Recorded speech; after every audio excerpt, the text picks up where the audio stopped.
주식 투자의 바이블이라고 불리는 책, 워렌 버핏이 따라하기만 하면 절대 실패하지 않을 것이라고 극찬한 책, 바로 벤자민 그레이엄의 현명한 투자자입니다. 이 책은 언뜻 보기에는 매우 지루하고 어려워 보입니다. 그러나 그 속에 숨겨진 보석 같은 투자의 지혜들은 우리의 투자 스타일을 완전히 바꿔줄 것입니다. 워렌 버핏 스스로 나의 투자의 85%는 벤자민 그레이엄의 영향을 받았다 라고 이야기한 저자의 생각이 촘촘하게 쓰여있는 현명한 투자자를 제가 최선을 다해서 내용을 살리면서 요약하려 노력했으니 끝까지 시청해주시면 감사하겠습니다. 정말 어려웠습니다. 그럼 바로 시작하겠습니다. 책의 시작부터 나오는 말, 투자와 투기를 구분하라. 투자는 철저한 분석을 통해서 원금의 안전과 충분한 수익을 약속받는 행위이다. 이 요건을 충족하지 못하면 투기이다 라고 벤자민 그레이엄은 투자와 투기를 구분하면서 책을 시작합니다. 그리고 책 제목에서 나오듯이 현명한 투자가 있듯이 현명한 투기가 있고 멍청한 투기 방법도 많다고 이야기합니다. 이 투기의 종류에는 1. 투자라고 착각하면서 하는 투기. 2. 지식과 능력이 부족한데도 소일거리 수준이 아니라 본격적으로 벌이는 투기. 3. 감당하기 어려울 정도로 거액을 동원하는 투기. 보수적인 관점에서 비전문가의 신용거래는 투기로 간주해야 한다고 이야기하면서 인기 종목을 매수하는 사람, 신규 상장주를 매수하는 사람도 투기를 하는 것으로 봐야 한다고 이야기합니다. 아마 벤자민 그레이엄은 지금 2023년의 상황을 보고 글을 쓴 게 아닐까? 라는 생각이 들 정도입니다. 인기 종목을 매수하는 사람, 우리나라 해외 주식 제일 많이 매수한 기업이 테슬라로 알고 있습니다. 신규 상장주는 최근 들어서도 신규 상장주가 따상을 하면서 아주 뜨겁죠. 저는 이 책을 읽으면서 쿡쿡 찔리는 부분이 많았는데 여러분도 혹시 많지 않을까 걱정이 됩니다. 그렇다고 영상을 끄지는 마십시오. 이런 마음의 불편함을 얻는 대신에 우리를 지켜보면서 글을 쓴 듯한 저자의 지혜도 얻을 수 있습니다. 그럼 계속하겠습니다. 그렇기에 저자는 만약 운을 시험하고 싶다면 투기용 계좌를 만들어서 실험을 해보라고 이야기를 합니다. 아마 벤자민 그레이엄은 우리에게 소액으로 투기를 해보고 투기의 위험함을 알려주고 싶은 것 같습니다. 이어서 투자자 중에서도 방어적 투자자와 공격적 투자자로 나누어 놓았습니다. 벤자민 그레이엄은 방어적 투자자는 원금을 안전하게 지키면서 골칫거리를 피하려는 사람으로 우리 대부분은 방어적 투자자에 속해야 한다고 이야기를 하고 있습니다. 그리고 흔히 우리가 많이 들어본 50대 50 전략, 우량채권 50, 우량주식 50을 가져가는 전략을 기본으로 하여 우량채권의 비중을 최소 25에서 75%까지 운용하고 주식도 그에 맞춰서 25에서 75%까지 운용을 하라고 이야기를 해줍니다.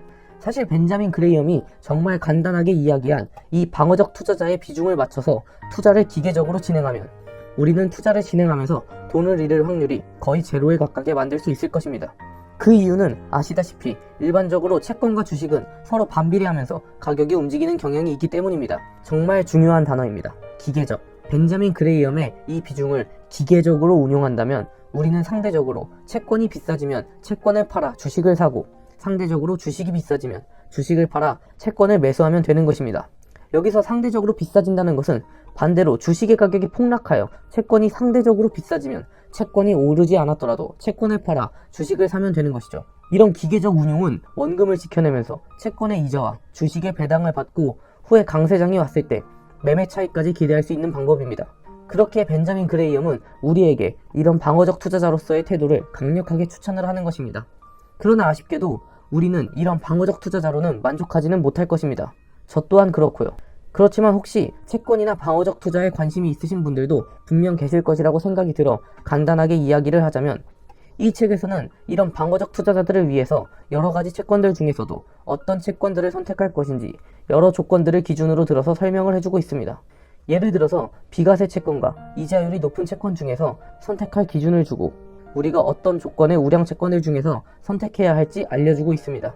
이자율이 높은 비우량 채권보다 이자율이 낮은 비과세 채권을 이 책에서는 강력하게 추천하는데요.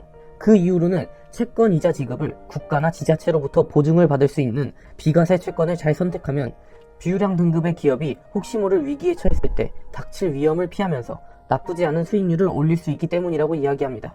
즉 1%의 이자율, 우량 등급의 채권과 비우량 등급 채권의 1%의 이자율 때문에 아예 이자 지급을 멈춰버릴 가능성이 있는 채권은 사지 말라고 이야기합니다. 실제로 특수한 상황에서는 국채조차도 이자 지급을 멈춰버리는 모라토리엄을 선포하기 때문입니다. 그렇기에 벤자민은 외국채보다도 보호받을 수 있는 자국채를 추천해줍니다. 물론 벤자민과 반대되게 위험한 채권을 매수하여 큰 돈을 번 앙드레 코스톨라니 같은 사람들도 많이 있습니다. 또한 한 국가의 통화를 공격하여 큰 돈을 번 조지 소로스 같은 인물들도 있죠. 그러나 벤자민은 그런 특수한 상황보다는 안정적으로 우리의 원금을 지키면서 투자할 수 있는 방법을 알려주는 사람입니다.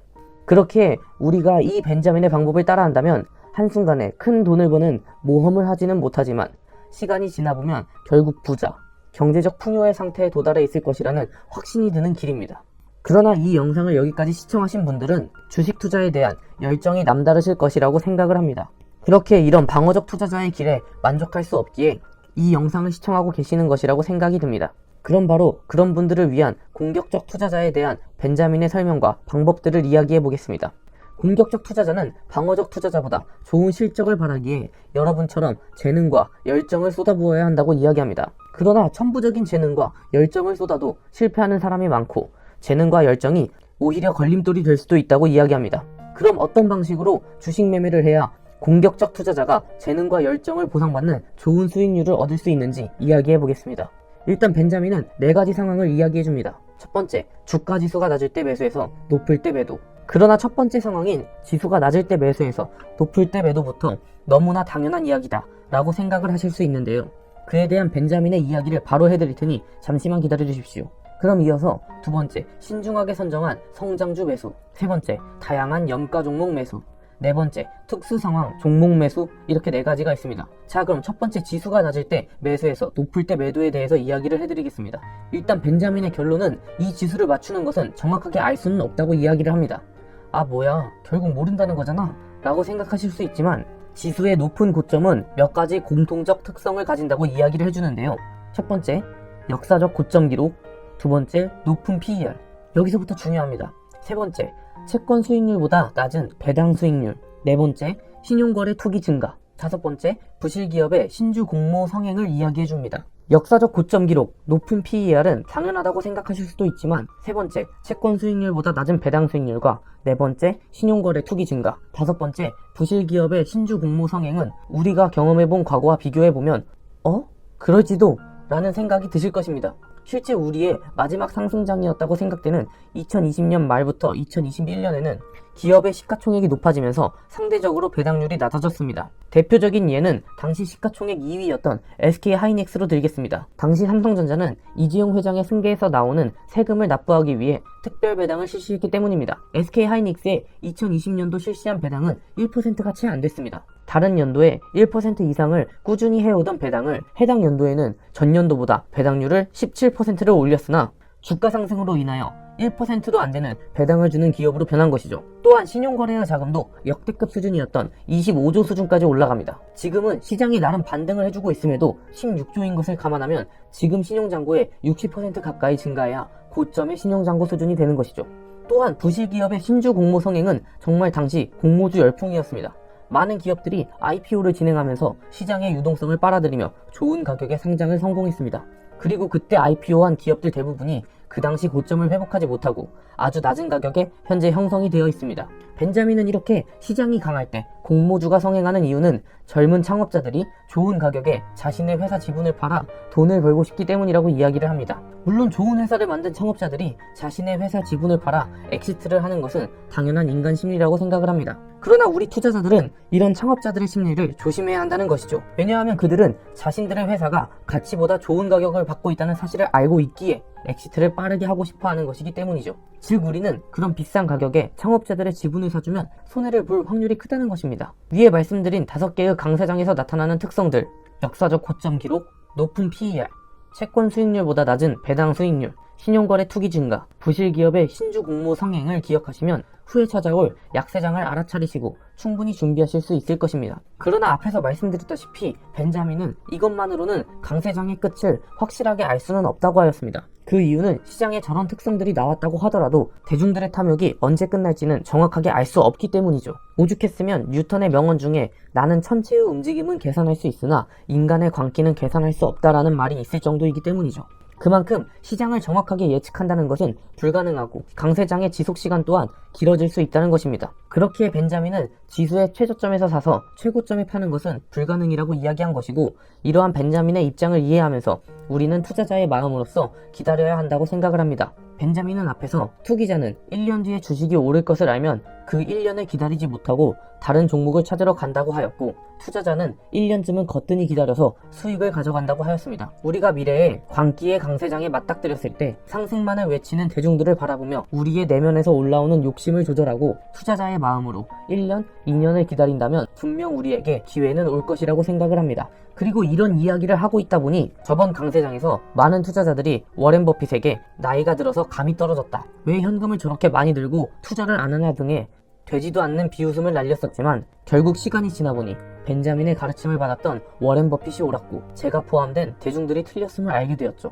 그만큼 이 벤자민의 현명한 투자자라는 책은 발행한 지 오랜 세월이 흘렀지만 주식시장에 대해서 잘 이해하고 설명한 책이라는 생각이 듭니다.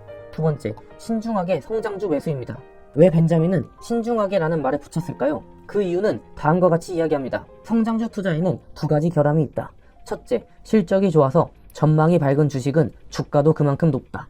이렇게 높은 가격에 주식을 사면 밝은 전망에 대해 이미 가격을 모두 지불한 셈이므로 투자자의 예측이 적중해도 수익은 그다지 신통치 않다. 둘째, 투자자의 예측이 빗나갈 수 있다.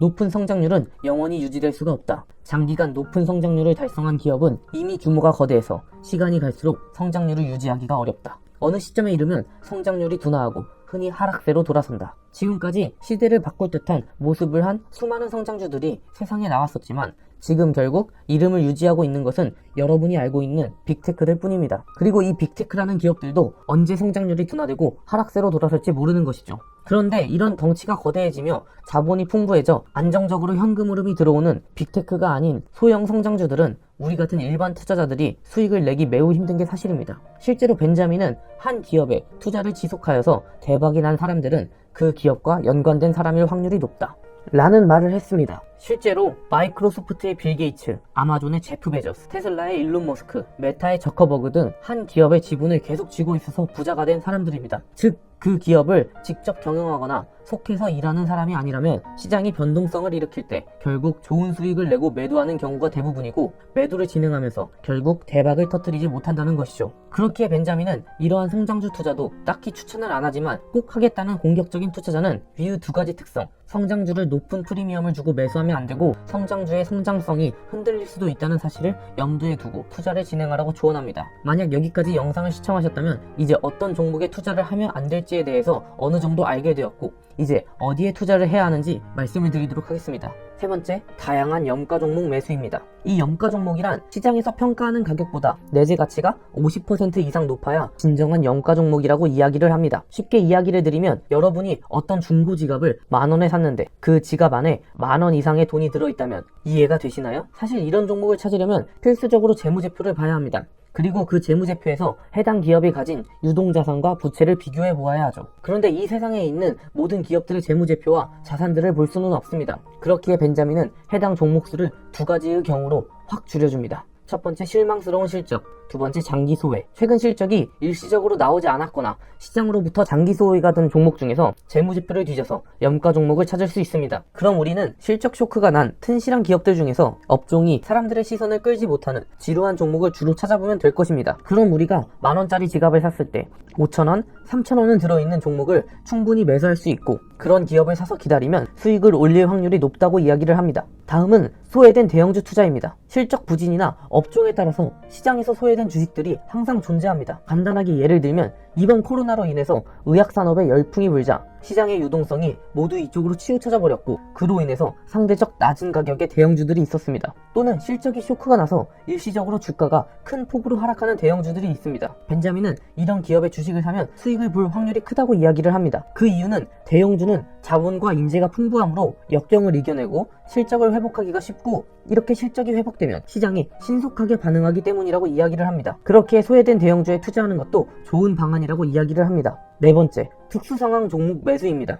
여기서 말하는 특수상황이란 사업 다각화를 노리는 대기업의 경영진이 중소기업을 인수하는 사례를 대표적으로 이야기합니다. 대기업은 사업 다각화를 노릴 때 새로 기업을 설립하는 것보다 기존 기업을 인수하는 편이 되게 유리합니다. 이때 기존 기업의 주주들 다수가 인수를 동의하게 하기 위해서는 시장 가격보다 훨씬 높은 가격을 제시해야 하고, 이때 수익 기회가 창출된다고 합니다. 또는 복잡한 소송에 휘말린 종목도 시장에서 저평가되는 경향이 있다고 이야기를 합니다. 저는 이 부분을 보면서 가장 먼저 생각이 난 게 3M이라는 기업입니다. 현재 3M은 퇴역 군인들의 귀마개 이슈로 소송이 진행 중인데, 이로 인해서 배당률이 역사적으로 높은 지점에 들어와 있습니다. 3M은 현재 이 소송에서 졌을 때 배상금을 줄이기 위해서 회사를 분할하여 군인들에게 배상금을 지불해야 하는 회사를 따로 만들려고 시도하고 있습니다. 아직 소송이 끝난 것은 아니지만 이런 분야를 이해할 수 있는 베이스 지식이 있는 법률 관련 업계의 종사자라면 충분히 매력적인 투자 기회가 될 수 있습니다. 그러나 제가 말씀드렸듯 법률 관련 업계 종사자에게는 매력적인 투자 기회가 될 수 있듯이 특수 상황에 놓인 기업은